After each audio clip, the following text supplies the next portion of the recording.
Welcome to the SuperAbundant Life podcast, where we teach the Bible in a simple, authentic, and practical way so that Christians can skillfully apply the Word of God to create supernatural results in every area of life.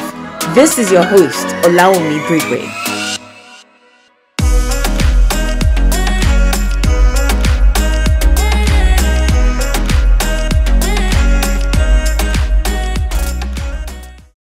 I'm going to be talking about my career story over a 15-year period and also the lessons that I picked up along the way, because it wouldn't be the SuperAbundant Life podcast if we're not talking about lessons, Abby. It's always about lessons now. Lessons so that we can move our lives forward. Okay, so I'm going to start from the very beginning, which is in 2003. So I arrived in the UK in 2003, 9 months pregnant. In fact, I arrived in the UK on the day that the doctor had said I was going to give birth. Thank God.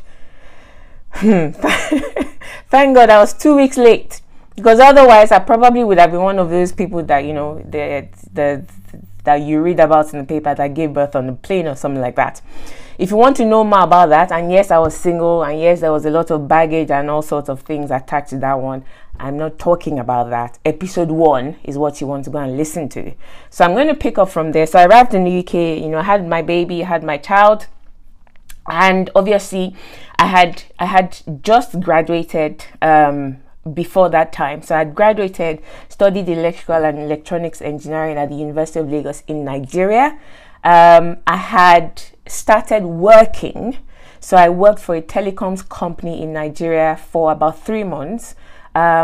If you went to school in Nigeria, if you're Nigerian, etc., you will know what I mean by this. So I was waiting to do my national youth service at that time when I got pregnant. Okay, so I wasn't working as a proper employee, because you had to serve first. You had to serve your nation first of all for 1 year, and then you could then now have a permanent job. So that's what I was doing. But in whilst actually waiting to serve, I got a job. Okay, I got a job for a telecoms company, and I was actually stationed. I was going to say position. That's not the right word.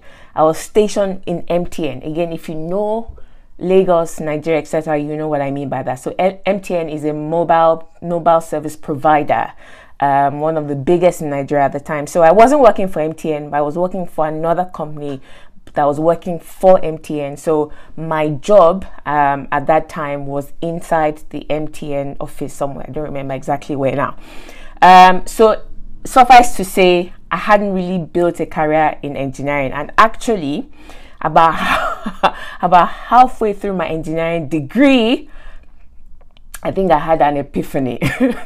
Like, hey, this girl, no. You're not going to spend the rest of your life being an electrical engineer, or any engineer for that matter.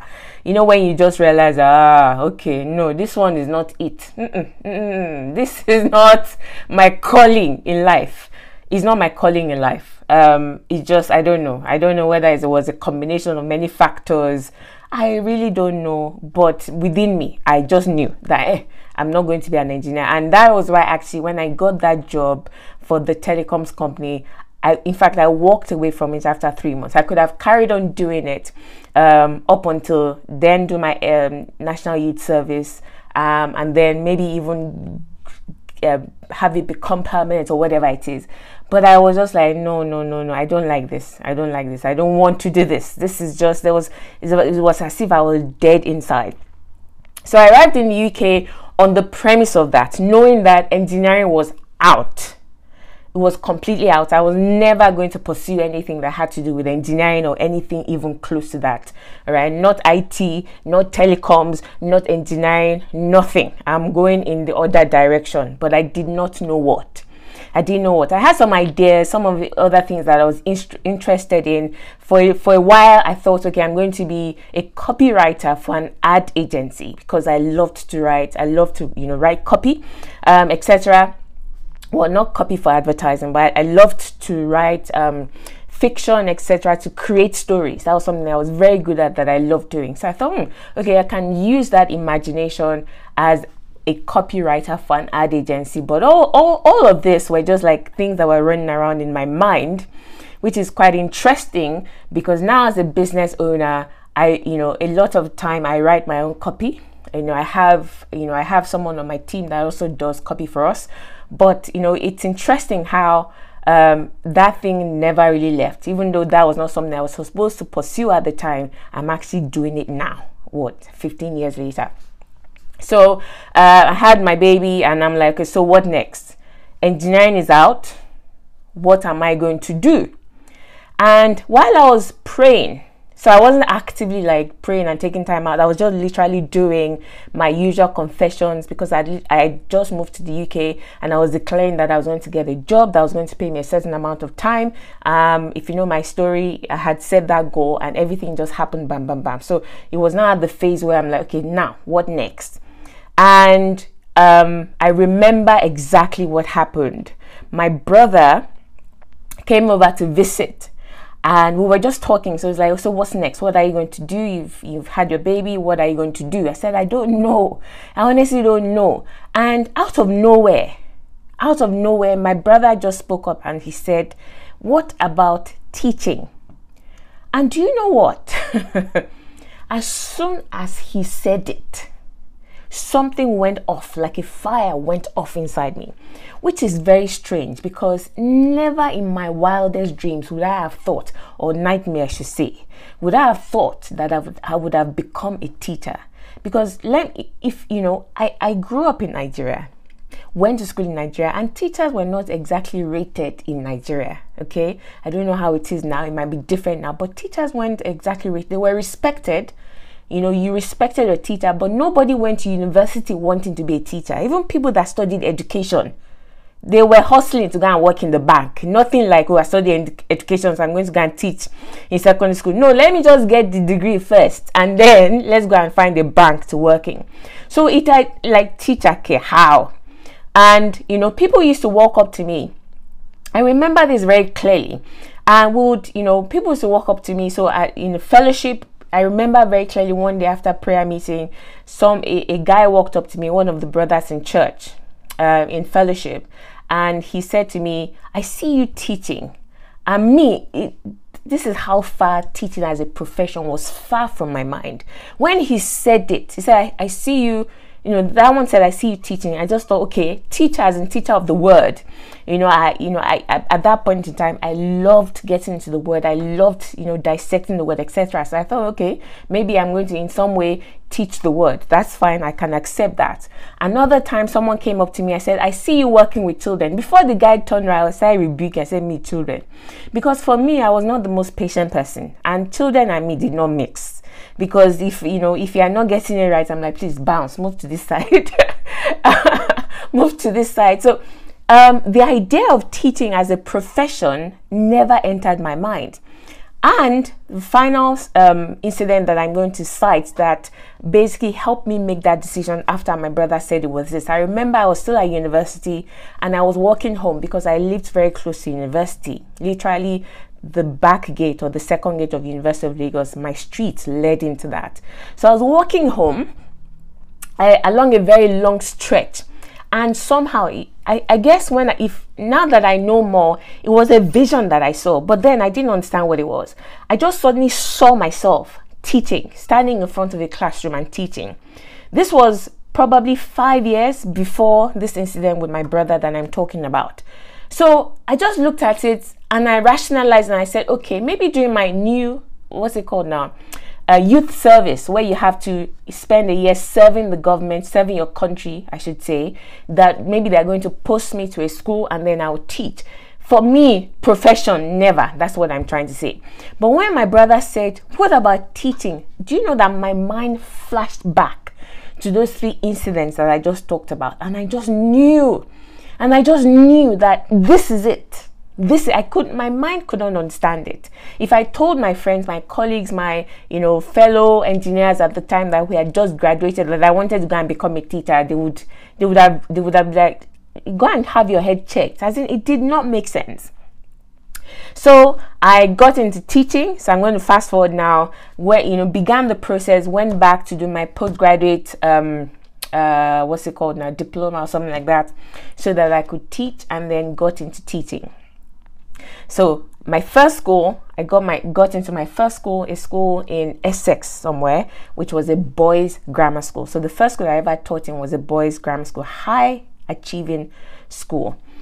So I got there, and everything was beautiful in the sense that, well, obviously there were a few K-legs, but I was so happy to be in this school, because compared to some of the schools that had been posted to where behavior was a real challenge, this one was like heaven compared to those ones. The boys could be a little bit cheeky sometimes, but they were a joy to teach. They were fun. They were very bright, which obviously was very stimulating for me as a teacher. And it was great to have conversations. And being boys, all the oh miss, this one looked at me funny. You didn't really have that with boys, so you could have more cerebral conversations with them, and I absolutely loved it there. But then I looked at this school, because it was such a good school, high performing, high achieving, very, very, very little behavior problems, etc. People just did not leave, so that turnover was very low. So I looked around, and there were people that had been there for 5, 10, 15, 20, even some people 30, 35 years. There was someone that was retiring that year that had been there maybe almost 40 years. It was his first job, and he was still there, and he was about to retire. And basically I looked around and I thought, okay, the thing about it is I absolutely love it here, right? It's not perfect, but it's as close to perfect as it could be. But there was something inside me that knew that I was not just supposed to be a teacher that would teach and just stay in that role for 20, 30 years. I just knew. It's not pride, it's not anything. It was just something inside me that was saying, no, you cannot just stay here and just be a math teacher for 5, 10, 15 years and not, grow your influence or your impact. Do you understand? So something inside me would not let me. So I was like, I looked at it and I thought, me that I want to be a principal, a head teacher, or whatever it is, one day, not even one day, like 20 years or soon, it's not going to happen here, because nobody leaves. I have to wait probably 3, 4, 5 years before I even have a shot of maybe becoming assistant head of departments or something, because the people that were in those positions had been there for 5, 10, 15 years. So I made that decision, and I said to myself, I have to move on. I have to go to a place where I have more career advancing opportunities. And it was a tough decision to make, but it was an easy one, in the sense that because I was very clear about where I was going and who I wanted to be and the kind of impact that something inside me was calling me to, which is God, I just knew that, no, you can't stay here. Even though this is nice, let's move on. And that was how I started obviously looking for another job, and then I got to my next school. So before I move on, I'm going to share the main lesson that I learned from that experience, and it is this: that you must make vision aligned decisions, even if you have to sacrifice your comfort temporarily. That's exactly what I did. My vision was clear and it was powerful. As a result of that, I was willing to sacrifice, because I knew that the next school, the kind of school that had a higher staff turnover, it wasn't going to be a school like this. Okay, I couldn't leave that kind of school and go to another school that was excellent like that, and I'll expect to be able to move along into leadership or something in a year or two. It just isn't done. If you want a school like that, you have to go to a rougher school. Okay, and that was the decision that I make. So when you're making your career decisions, make sure you're clear on your vision, and make sure those decisions align with your vision. And even if you have to make a sacrifice, it's only temporary. If you follow your heart and you follow the vision that you see clearly, the vision will speak. So don't be afraid to make those sacrifices. So I did that, and I went on to my next school. Now this school, right, it wasn't, so I think over the course of my career, I taught in is it 4 or 5 different schools now? As in, every school that I went to was a completely different kind of school. I never went to the same kind of school twice. So I went to a school. Now, this wasn't exactly like, you know, like a rough bring a gun to school, bring a knife to school kind of school. But it wasn't as high performing as the first school that I worked in. It was challenging. So I went from the suburbs and I went to inner city. I went to inner city. Now, I can tell you that when I first started at this school, yes, you know, the sacrifice that I made was glaring. It was obvious. It was obvious. Before, in my first school, most of my classes were year 12, year 13, which is A-level. A-level maths, A-level further maths, no whiny year 7s. Oh, miss, can I turn the page now? You're looking at them and saying, you're waiting for me to tell you to turn the page. So most of my classes were like the 17-year-olds, 18-year-olds. You're talking maths, you're even gisting, you're talking music. It was just lovely. And then I changed schools and I had only one year 12 class, only one A-level class. Before, maybe I had 5, right? This one, only one. And most of my timetable was year 7, year 8, and year 9. I was like, oh my God, what have I done? And it wasn't just year 7, year 8, year 9. You know, you have sets. So they put children in academic sets. I didn't have a single top set, which are, you know, the ones where they love the subject. So it's not just, oh, they're just at school because they have to be at school. They love maths. They're good at maths. You can engage them. Do you understand? Very inspiring as a teacher. I had bottom sets, maybe one middle set. The rest were like bottom sets. I say, hey, Jesus. As in, this was, I knew that, you know, the sacrifice was glaring. The sacrifice, and it felt like, why did I do this? Why didn't I just stay in that place? But if I'm being entirely honest, the truth of the matter is, even though I knew it was hard, even though I would a lot of time wish I was back at the first school, I knew I was doing the right thing. So there was this conviction inside me that I was doing the right thing and it will work out. Shebi, I knew what I was going for. I was very clear and I knew that within a year or 2 I would be promoted. I just knew it. I knew it. So I wasn't bothered by the temporary setback. I wasn't bothered by the sacrifice, even though it was hard. It was hard. It was hard. Because I had to deal with a class of 30 students that were like bottom set. And when you think about bottom set, you think, you know, disruptive behavior. You're trying to teach in front of a class. They're talking, they're not listening to you, especially as a new teacher. I mean, as you grow as a teacher, you get to the point where only one look, as a Nigerian mother would do. And even the tallest, an 18-year-old that's taller than you would say, oh, sorry, miss. They'll apologize. Why? Because you've established yourself. They know you. Do you understand? But as a new teacher, children like to test boundaries. If you didn't know that, know it now. They will push you. Just know, how far can we push this person? Then when they know how far ahead, then they will now sort of try and stay within that limit. But before they know it, they will push you. So it was really tough. It was really tough that I'm trying to teach these children and they're just disinterested. They don't care. I say, miss, why do I need to know about fractions? You know, that's a question they ask you. Why do I need to know this? So it was like that. And also what I also realized was, as a newbie, as a new teacher, they literally just piled on me even the classes that nobody wanted. I remember a particular year 9 bottom set class, okay, when I started in that new school. One of the deputy heads, as in, when I say deputy head, this is like VP. If you think about corporate, right? This is VP, vice president in the corporate world. That's the equivalent. He could not handle that class. He said, he begged the head of department, said, please just take this class off me. And they gave it to me. Hey, Jesus, that class till today, I still give God thanks for them, because they taught me character. They taught me character. But I got through all of that, and I'm going to share some lessons that I that I learned at that time. Okay, so the first one is this: there will be trouble in paradise. Even if you're in the right place, there will still be challenges that will test you to the core. This idea that if it is the will of God, then everything should be hunky-dory, everything should be smooth, is not true. I always cite this, I always quote this scripture on this podcast. The Bible says that we as human beings, we have not strived. It means we have not faced opposition to the point that we will shed blood.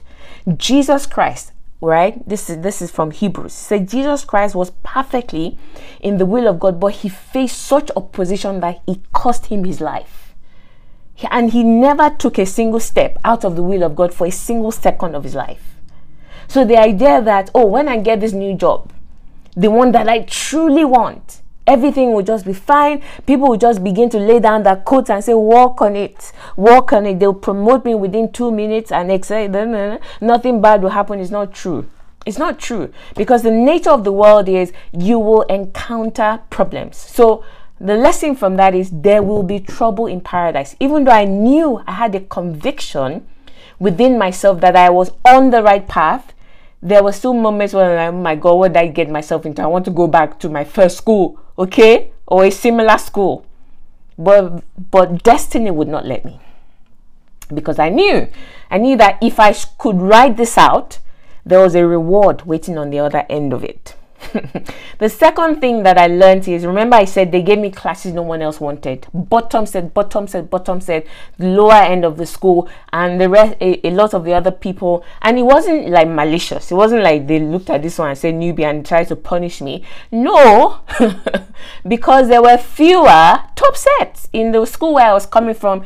Pretty much everybody was top set because they were high performing students. It was a high performing school. So, you know, everybody was doing extremely well. In fact, their quote unquote bottom set was probably the second set in this new school that I'm in. So all the kids it was a selective school. So grammar school. So you know, they had done exams to get into the school. So they were quite high achieving. So they weren't being difficult or being malicious or being wicked. It was just the nature of the school, right? So what I learned from that is I could have complained. I could have said, why are you giving me bottom set? I could have moaned. I could have been angry. I could have done all sorts of things, come across as someone that is just icky or whatever it is, fighting with everybody in the department, fighting with head of department and saying, why are you giving me these classes? I hate these kids. They're so disobedient. They just hate maths. I realized that, and this is the lesson that I learned: do not cry over spilled milk. Embrace whatever challenges you find in your path, and if you do that, those challenges will actually create for you a pathway to glory. And that's exactly what happened to me. So I'll use the example of the year 9 bottom set. Remember the one that the VP, if it's corporate, the deputy head could not handle and begged to be taken off him.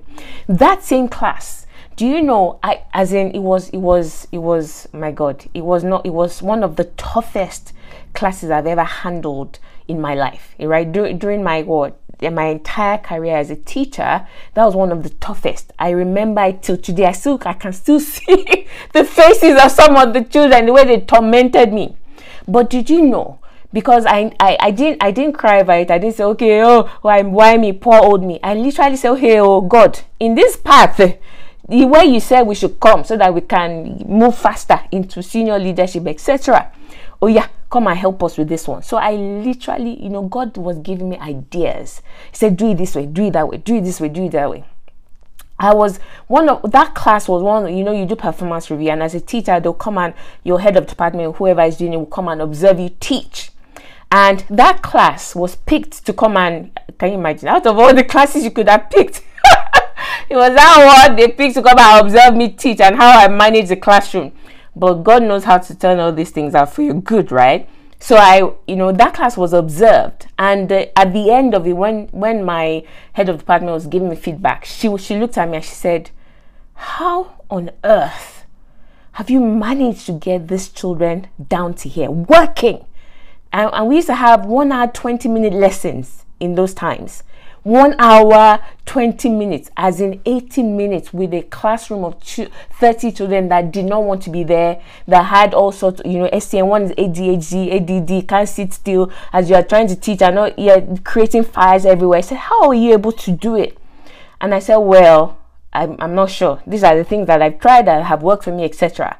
But my point is this: by the end of that year, right, that particular class, they used to do a national exam then called SATs in year 9. By the end of that year, that class they achieved the best set, the best result, not out of the whole of year 9, but for the bottom set in the history of the school, they passed. Do you understand? I think I don't remember what the levels were, but in the history, the school had been in existence for about 15 years. No year 9 set that was bottom set had ever performed that well. As in, they all passed, they all did well. Do you understand? So that put me on the map. Like, oh my God, I became known as a class and behavior management guru. And this was only my 2nd year of teaching. So don't cry over spilled milk.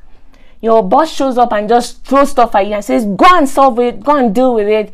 I know we want to complain. Yes, it pains, it's painful. Like, oh my God, why me? Why can't you do it yourself? Why can't you give it to that person? No. You see it as an opportunity. See it as an opportunity. So let me move on. So this is my 2nd year of teaching. I finished that 2nd year. This was the year where I had the year 9 class, did fantastically well. The beginning of my 3rd year in teaching. Remember, by that time, because I had taken adversity and I turned it around, I became known. The whole corridor, on the maths corridor at that time, all the other classes, maybe there might be 1 or 2 or 3 classes where you're hearing teachers shout and say, sit down, listen, did I know? I'm telling the kids off. My own will be working, and if they're talking, they're engaging with me. We're gisting. Do you understand? So people will pass by and say, how is she doing it? How is she doing it? How is she doing it? And then at the end of the term or whatever it is, their results will be far higher than what they were supposed to be getting at that level, at that set. So I had sort of that adversity had positioned me as someone that is excellent at her work. So beginning of the 3rd year, an opportunity opened up in the school, and basically that validated my making that sacrifice to leave that other school, because I still had friends in my old school, and I would keep checking, okay, has everybody left? And nobody ever left for years. The person that was head of maths department, I think, was still there like 5, 6, 7, 8, when I was still keeping in touch. He was still head of department like 5 years, 6 years. So I was absolutely right in making that decision. I would have been waiting there for 5, 6, 7, 8, 9 years, waiting for a chance to be promoted. So the beginning of my 2nd year in that school, which is the 3rd year of my teaching, a place opened up for middle management, no less. Not even assistant head of department, right? Like student progress manager, to be responsible for a whole year group, which is about 1/5 of the school, of the students. So it's a big jump as someone that is just starting out. So I just knew, I said, this is why I came here. I didn't come here to play. This is why I came here. So I knew that this was my opportunity. And, I had also gained that reputation as someone that is excellent, that is outstanding, my performance review, etc., etc. And I had a good relationship with the people in my team, etc. So I just thought, yes, I'm going to apply. And so that's how I now applied. I applied, and I'm sure you've heard me say this story before. I applied and I didn't even get shortlisted. As in, this was an internal role because of the urgent nature of it. The person was left abruptly or whatever it is. So they thought, rather than advertise it externally, that would take another 4 weeks before they shortlist people, and then another whatever. So they thought, okay, let's just do it in-house, okay, and so that in 2 weeks the whole thing is done. So they, obviously it was only internal applications. And in my own mind, my own ego, my ego that had been pumped up, like I look around, who else really can do this job apart from me? And I think the reason why my ego was also big like that, pride can destroy, is it wasn't just one role. Okay, I think something had happened. I don't know. I don't remember, but there were like 3 roles that were going, or maybe they were just creating something new. I don't remember, but anyway, there were 3 roles, not one. So I was scanning in my head, like, out of all the people in this school, surely I am first or second or third that is worthy of taking on that middle management role. So my shoulder was up to my ears in ego. So I applied, stating I've done this, I've done that, this is and I did not even get shortlisted. Which brings me to another lesson. I'm not counting now, I'm just saying the lessons as I go along, as I share the story. Okay, the path to your success will be lined with unfairness. Now, you might say, how is it unfair? It was unfair. And now, as I continue sharing the story, you will see the path to success is lined with unfairness. So how you respond would determine whether you make it to the end or you crash along the way. So I was faced with a situation where I was clearly, let's not even say, oh, this one is pride. Based on performance, I had demonstrated, not a flash in the pan, but consistently over a period of time, that I was one of the best people for that role. Okay? But for some reason, I was not even shortlisted. And to back up what I'm saying, when my head of department, so head of maths, because we're a tight-knit department, when he heard that I hadn't even been shortlisted, he came and found me straight away. He said, what? I can't believe you didn't even get shortlisted, right? He was like, my goodness, I don't know what went wrong. So I was up there in terms of being eligible for the role, but I was absolutely overlooked. And the first way, I won't lie, the first way I responded was in anger, as in bitterness. I'm like, I left my nice, high-performing grammar school where I was teaching. 70% of my timetable was A-level, further maths, just gisting with the kids and just, having a wonderful time teaching them mechanics, teaching them up. Do you understand?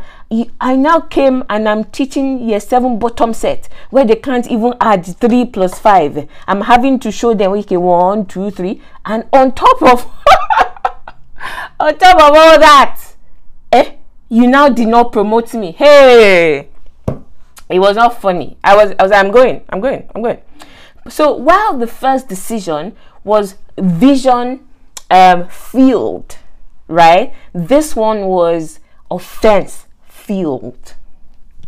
Okay, the first one, it was a clear vision that no, I need to move. This one, it was offense that was fueling that decision. So I went to my head of department and I said, listen, do you know what? I am out of here. And again, to justify what I'm saying, he said, do you know, I have nothing to say to you. I can't blame you. I can't fault you for wanting to leave because this is glaringly unfair. So I was overlooked and I was going to leave. I'm like, I'm going. Are you willing to provide me with a reference? He said, don't worry, I will give you the best reference ever. But if you can, please don't go. I said, well, I've heard you, but me, I'm going. And God saved me. God honestly saved me. So he said to me, before you actually go, why don't you, he said, I can't tell you why you were not even shortlisted, much less even getting the role, because obviously we had pegged you as one of the people that should definitely get your behavior management skills, your ability to work with the kids and to transform their life is so glaring. Everybody in the school knows that this is what you do expertly, right? He said, okay, why don't you go to the principal, the head of the school, and ask him why, all right? Get some feedback. And thank God I listened to that. So I followed that advice. I said, okay, I'm going to go and ask him. And it just so happened that he was a new head. He was a new head teacher. He had literally started a month or 2 before that, right? So he was new in the role. So I booked an appointment and I went to see him. And I said, well, I introduced myself and said, oh, I know you. I said, okay. I told him and I said, can I have some feedback as to why I did not get shortlisted for this role? And what he said to me, and God used that man. He used my head of department and then he used the principal. And he said to me, he said, do you know what? I personally, right? And every time I have walked past your classroom, I've always noticed that the children are focused. Even when there's conversations going on, they're talking, can send you always know that there's a sense of purpose to it. They're not just being unruly. I can see that you have a great relationship with the children. However, He said every single time. He told me, he said every single time I happened to walk past. And I thought, this must be a fluke. So he started actually deliberately coming to come and observe me. Me, I was just teaching. So he didn't officially come. He just stayed by the door and hide somewhere and then watch me teach. So he had known all of that. He now said, however, because I'm new to the school, I'm only a month in, this is a new role, I have to rely on the people that had been here for longer than me. So he basically said, we need to recruit for these 3 new roles. And he turned to his leadership team, the senior leadership, and he said, can you tell me who do you think should get the job? And he said, your name didn't come up. And that was the only reason why. And he said something to me. He said, give me 6 months. He said, give me 6 months. Let me observe by myself what you can do. All right. I need more evidence. All right. If he give me that amount of time, he said, don't go, because I also told him, I said, well, I'm going to be looking for another job because this is my desire. I want to move into leadership. And he said, give me 6 months. I think he said 6 months. And he said, just give me a bit of time.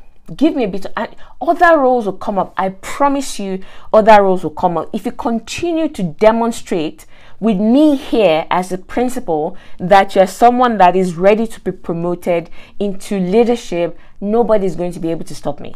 And he just gave me that assurance. He said, don't go.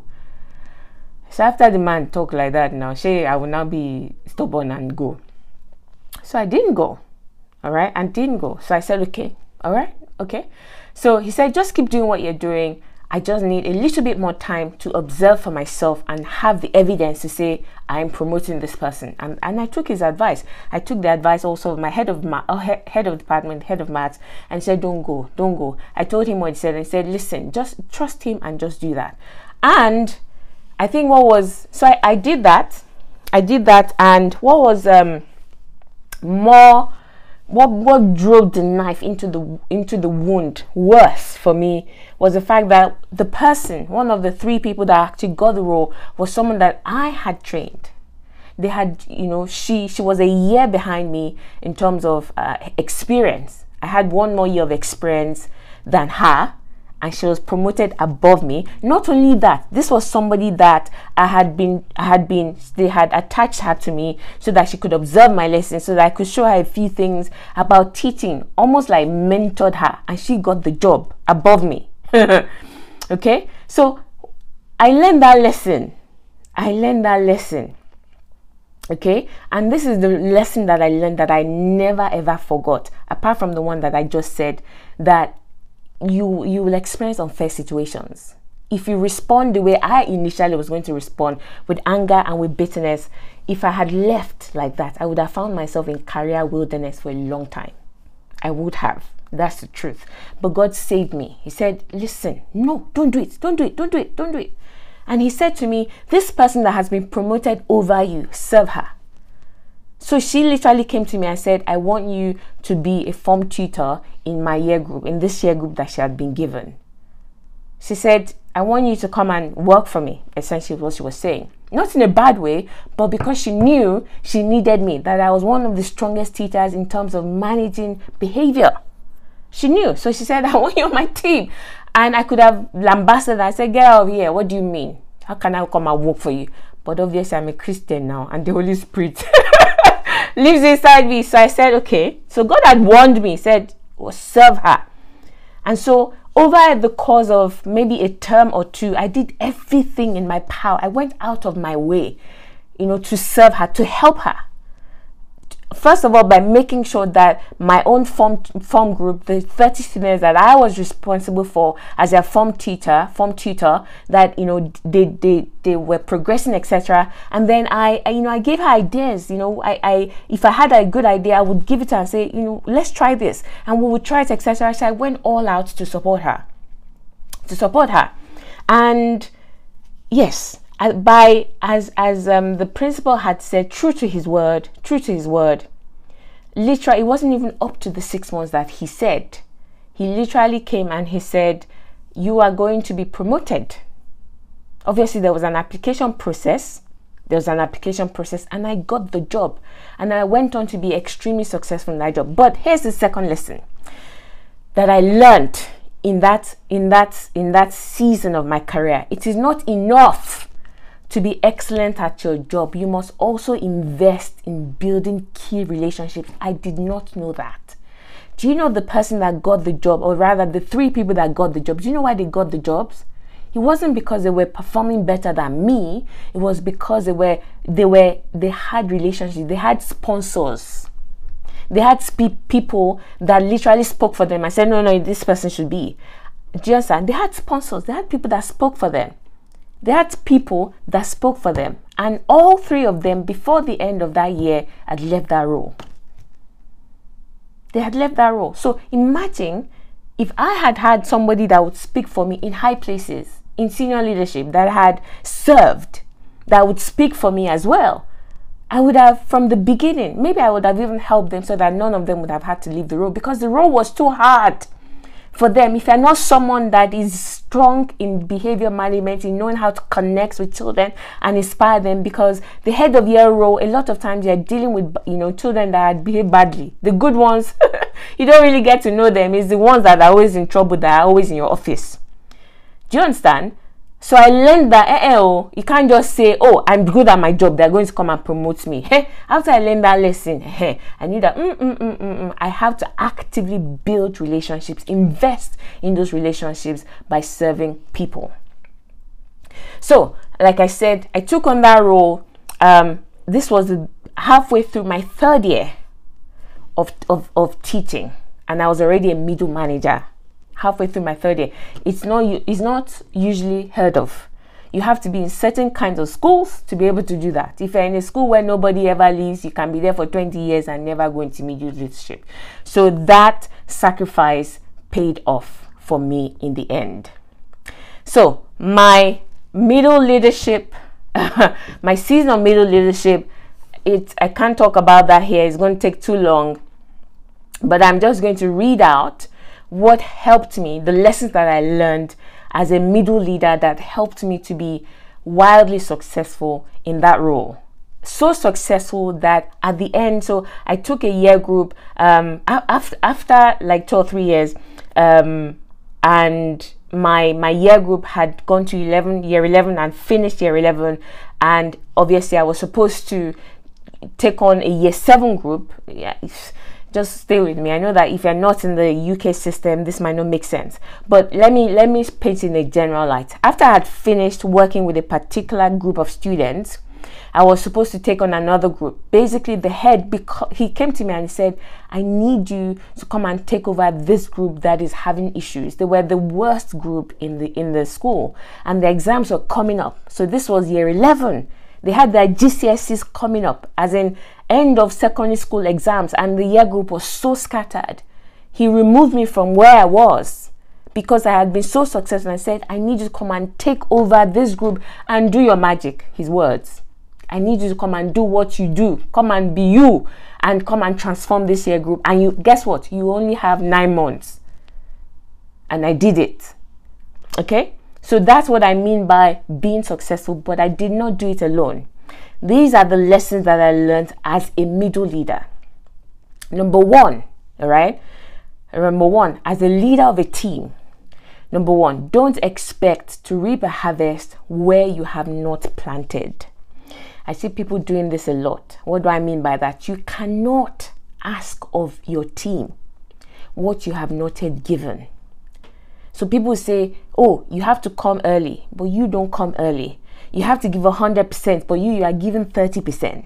Do you understand? I'm talking in like general terms, but you know what I mean, right? You have to give. You have to be an example.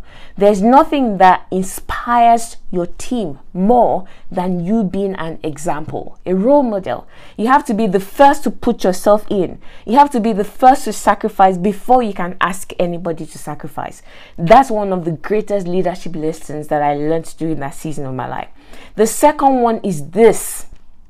The second one, in terms of leading a team, leading people, right? And remember, when I started this middle management role, it was the beginning or halfway through my 3rd year as a teacher. I was young. I was in my 20s. Compared to people that were in their 30s, 40s, older than me, people that had much more experience than me. and I was leading them. Okay. The second one is this: the easiest way to inspire a person is to believe in them. People will bend over backwards to serve you if you just believe in them. If you just believe in them, encourage them. Believe in them. Say, you can do it. You can do it. You can do it. You can do it. So those are the two biggest lessons that I learned as a middle leader. It then came to the time where I had to now move on. Okay, again, that thing called ambition, the drive, the need, the desire, the strong desire to have influence and impact beyond where I was currently.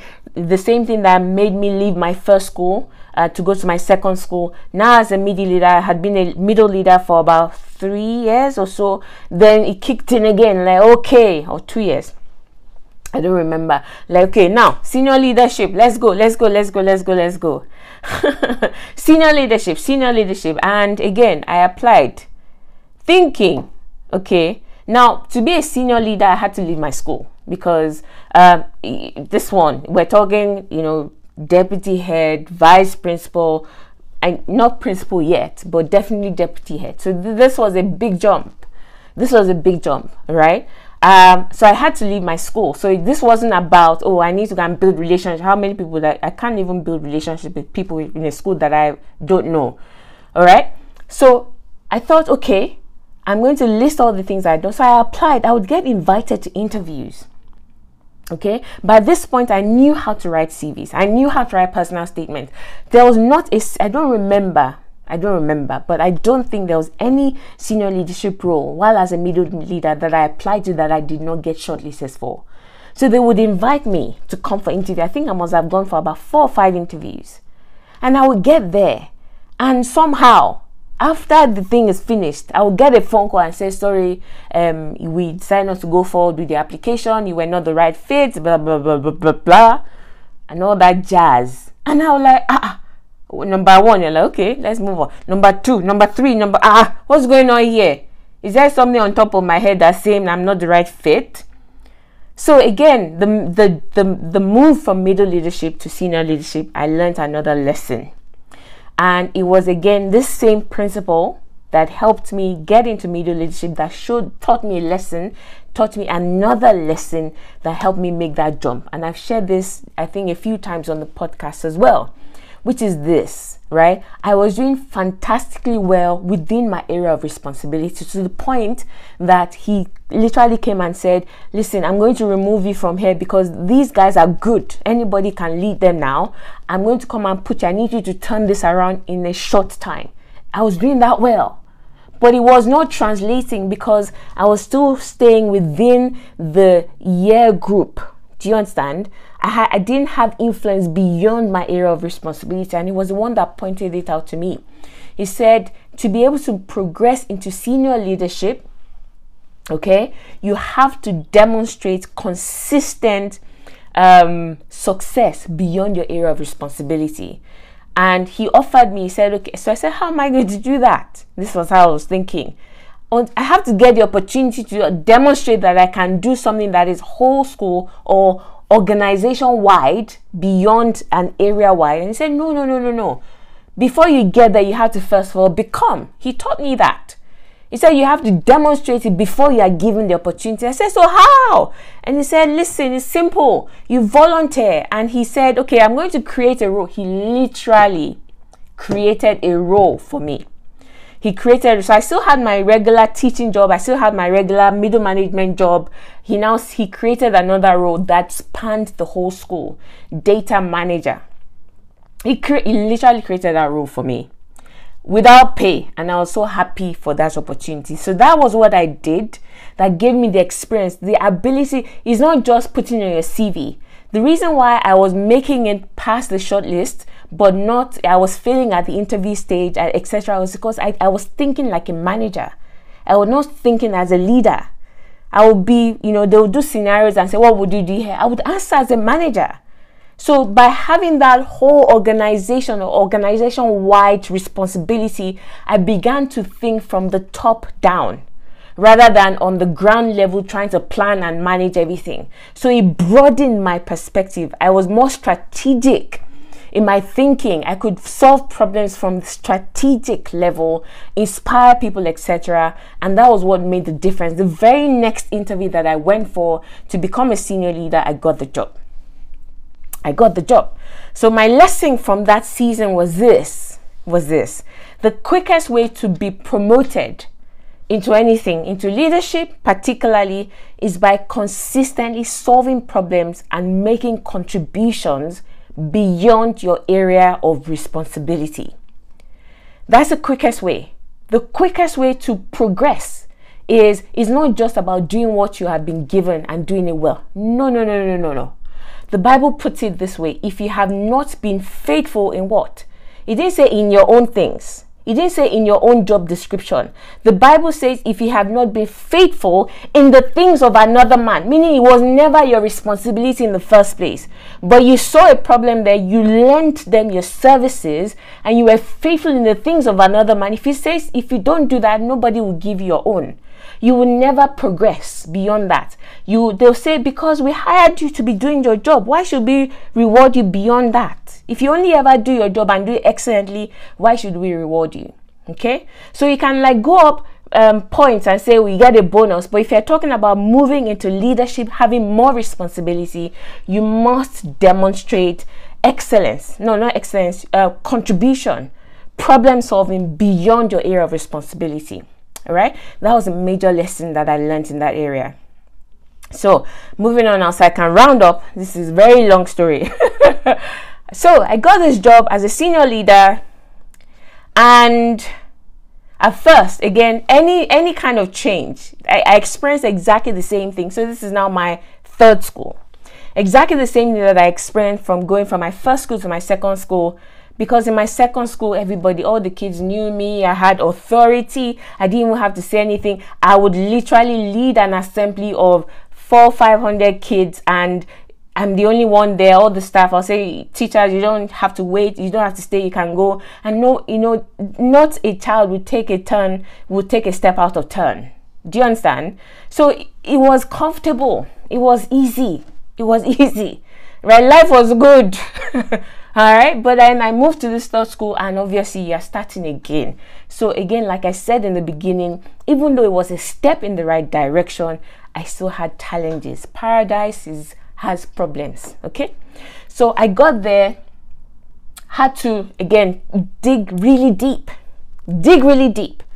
Ended up being very successful in that school as well. I didn't stay there very long. Within the first year, I took my house, my area of responsibility, from being the bottom, because they had this point system. My house was the always coming last. Within a term, they were top. Again, I didn't do it alone. I did it with a team. I had a team of 10 people that I worked with, teachers, and we did it, right? Within one term, we had gone from always being the bottom to being the top.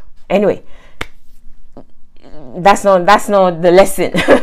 So shortly, after starting that job, etc., I think the beginning of the second year of being in that role, it was as if I've said this on the podcast before, like you let air out of a balloon.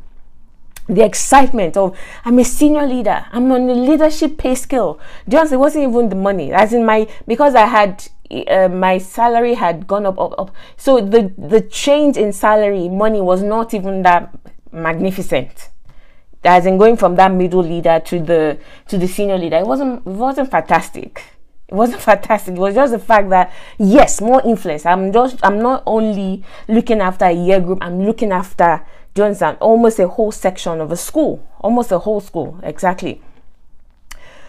So I was ecstatic. I was like, okay, soon, next step, we're very close to head teacher, which is where I was going, which is where I thought I was heading. And all of a sudden, everything just went flat. The desire just left. And I'm like, God, what's going on? To get up in the morning to go to work was, oh my God, I can't believe I'm going to that place again. Me, that no matter how bad teaching was, I always looked forward. Of course, you'd be like, oh, I can't wait for holiday. You say things like that, but there was, I loved being a teacher. I enjoyed it. I loved it. I loved the work. I loved the kids. I loved my colleagues. I loved the work. I loved, seeing a child go from completely written off to, being outstanding in all areas except I loved it. To now wake up one day and it was like, what am I doing here? Why am I in this profession? I can't wait to get out. And I was confused. I was absolutely confused. I was like, God, what's going on? I had no answers. I thought, should I go and get her? Is it the school? Should I go and get another job? But somehow I knew it wasn't the school. But I'm like, so what does that mean? Am I supposed to leave teaching? I don't get it. So I didn't have any answers. So I did the only thing I need to do. I pressed into God and I said, God, you have to show me. And this is what I did in a practical way. My commute from home to school, to work, at that particular school was a little bit over an hour, maybe an hour, 10 minutes, literally door to door. So leave the house, walk to the station, take the tube, get to the station, walk to the school, about an hour, 10 minutes, something like that. So I would, as I stepped close the door to the house and started walking to the station, between there and arriving at the gate of the school, I would pray. I began to pray. I would pray in the spirit under my breath. So I'll put my earphones in so that people don't think I'm mad. And I'll literally pray. Nobody could hear me. Even if we're standing beside me, you couldn't hear. I'll just pray under my breath in the spirit. All right, just the toe. I don't think I did it coming back. Just in the morning, I would pray and say, God, open my eyes. What is next? And just basically say, reveal to me, show me what is next. I did this for a few months. And then suddenly I remember that day clearly in my mind. I had come out on the other end, on the tube station, the train station at the end, and I was walking to work. Maybe a 10-minute walk or something. And as I came out of the station, it was as if the heavens opened. And I heard a question clear, like somebody was standing beside me. And I heard God say to me, said, what if I told you now to resign from your job? What would you do? I said, resign from what? And that was my initial reaction. I said, I have a child, I have a mortgage, I have the and all that. What will I use to eat? But as those thoughts, those were like the surface thoughts that immediately popped up. I said, no, I can't do that. So beneath that, as those ones fizzled out, there was a quiet confidence and assurance that I'll be fine. That was when I knew that I was supposed to leave teaching. I knew that my time was up. And then at that moment, I then remembered that I had told myself that I was going to be in teaching for 10 years. And after 10 years, I was going to go and do something else. Then I calculated it. This was probably my 11th year in teaching. That was when I knew that, okay, do something else. Obviously, I didn't know what. I just knew that I was supposed to do something else. So I continued praying.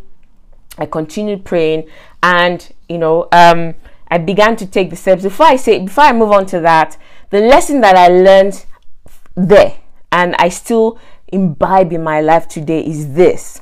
Okay, if you're experiencing persistent dissatisfaction, right, regarding anything, it is a sign that a change of season is knocking. So if you're in a job or you're in a particular line of work, so you say, is this company, I don't like this company, then you change, then you get another job, then you are excited for like a month or a week or 3 weeks, and then you feel miserable again. Oh my God. Listen, don't keep pushing, don't keep hopping from place to place. Stay in one place and begin to pray, because it means that God is about to do something. There's a new season that is literally knocking. It's knocking on your doors. It's saying, change is coming, change is coming. And the quicker you are able to hear and enter into it, you will ride upon the wave of that change, and it will carry you to greater levels. And that was exactly how I entered into what I'm doing today, being a transformational life coach. And it's not just being a coach or running a business that trips me about what I'm doing today. It's the level of influence and the impact that I literally can sit here at my desk and I'm recording words and I'm teaching, and it goes out to places all over the world. And I'm like, oh my goodness, how did that happen? How did I get here? So that desire to impact never left me, and is still inside me till today. And that was what basically has driven my decision making over the years and still drives my decision making till today. So I did start the business straight away because I didn't even know anything about starting a business. All I knew was the door was now closing on my career as a teacher. I knew that I was supposed to go and do something else. Over the course of still praying, God began to show me about starting, not just going to get another job or going to train for another industry or changing careers or whatever it is. He said, no, I want you to step out on your own. He said, it's now, you're ready to step out on your own. I didn't know what that meant. I had a side business that I used to do, which is property. You know, I buy property, rent it out, etc. And is it that one? No, it's not that one. If people pay me to do that one, I can, as in, do that full time. No. I said, is it that one? No, it's not that one. I said, what can I do? Business has never entered my mind. I didn't grow up in a home where my parents were entrepreneurs. So it never occurred to me that I would ever venture out and start something. I always thought I was going to be in a profession where I was working as an employee and helping to build up whatever it is that I was working in.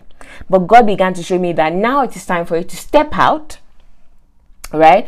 And basically, you know, create something, start something. So I was like, okay, where do I start? I don't even know what to start. So I kept praying, etc., etc.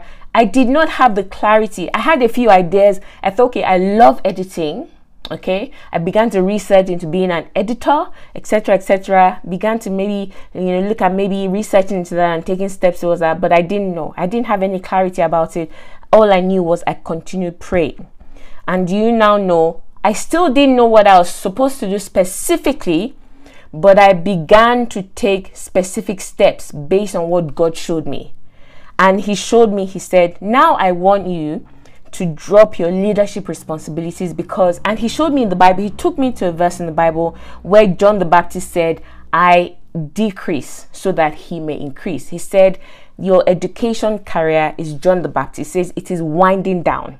The more it winds down, the more this new thing that I'm doing in your life is going to start increasing. So he said you have to begin to wind it down. So drop your leadership responsibilities, go and get a job where you're just a maths teacher.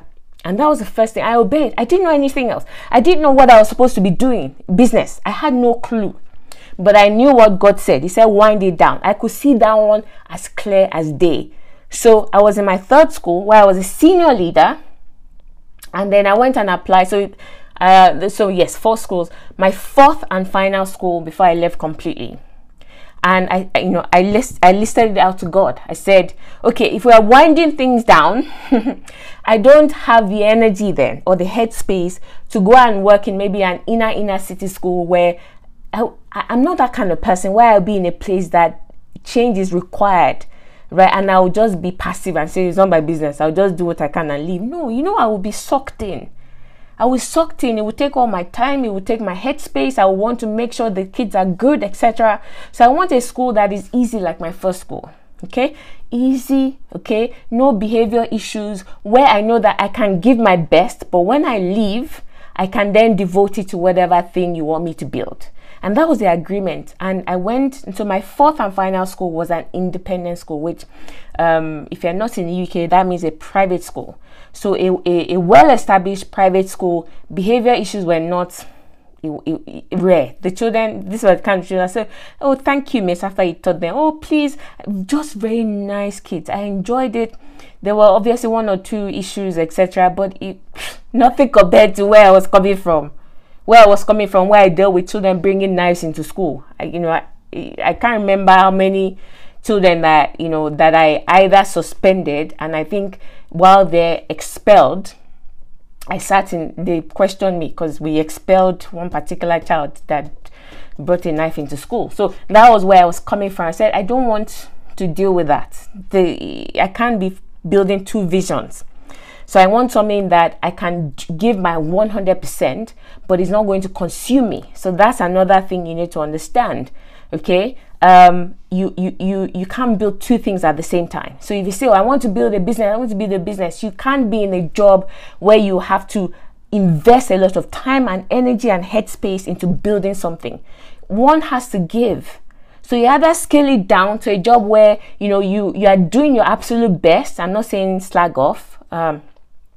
No, slack off, not slag off. Slack off. You're doing your best, but it's not taking all of you. All right.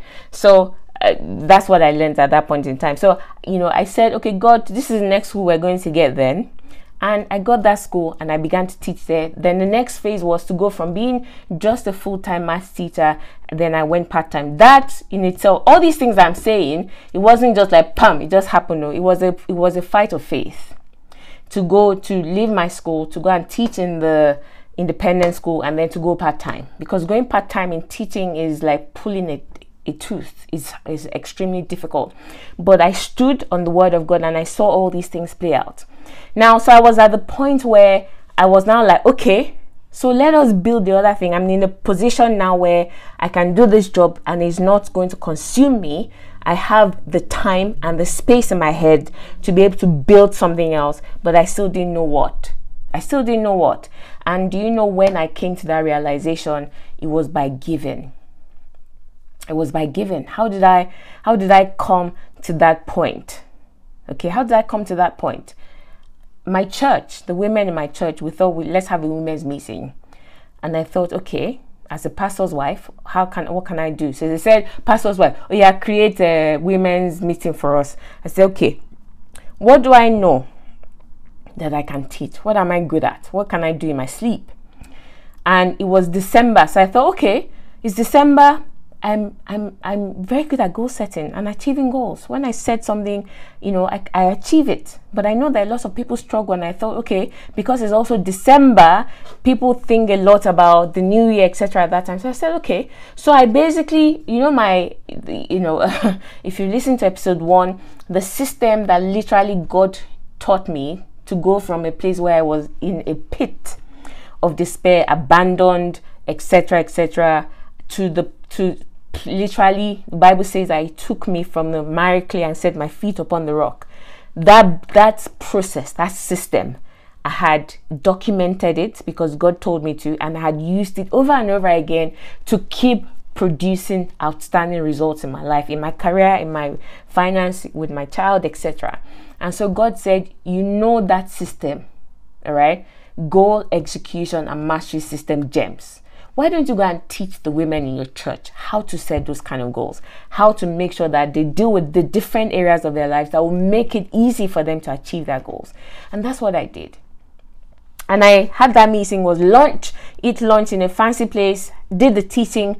At the end of it, a friend of mine who was present there said, wow, I don't even remember exactly what she said. Something along the lines of, that was so good. Why don't you do workshops and coaching and things as soon, do you remember the same way my brother said, why don't you do teaching? That was exactly how something erupted inside me. I was like, coaching, my God, that's it. And that was the beginning of my journey into exactly what I'm doing today, building this business that has gone beyond even what I had imagined. And we're not even anywhere yet compared to what I see. Beyond what I could not have predicted that I would be here, that Olawunmi Brigue Consulting, that GEMS, that SOAR, or any of those things that have come out, all right, over that time, that we would be here. I could not have imagined it, even if I wanted to. So that was literally what opened it up. So what are the lessons? What are the lessons that I've learned between the transition from my career to building a business? Number one, you discover purpose in the service of people. I see so many people saying, come and discover your purpose, come and learn your purpose, come and learn purpose. But the truth of the matter is, no book can tell you what your purpose is. Nobody can tell you what your purpose is. You discover who you have been created to be in the service of people. So what is in your heart to do? What do you always want to do for people? That is your purpose. That is how you discover what your purpose is. But you won't come to that realization until you actually do it. So if you're always feeling like, oh, I just want to help people, get out of debt, etc., and be financially free, until that drive might be inside you, until you actually take the step and help one person become financially free, or at least give them the information that you need. It is in the process of doing that service that the light bulb switches on and you're like, oh, this is what I want to spend the rest of my life doing. So you discover purpose in the service of people. Number two, To start or build a business, you must view it as a second job, not as a hobby. This is why a lot of people have side hustles and they remain side hustles. Okay? It is not a side hustle. It is a job. So you have to separate it. You give your 100% in your day job. When you get home, you have another job waiting for you called your business. Until you are ready to do that, you are not ready to build a business. Okay, you're not ready to build a business. If you give 30 minutes every now and then, you're not ready to build a business. So you must view it as, I have a second job. I have been employed, even though you don't technically have an employer. I have been employed in this job, this second job, to make it work. And the third lesson that I've learned from that transition is no experience is ever wasted.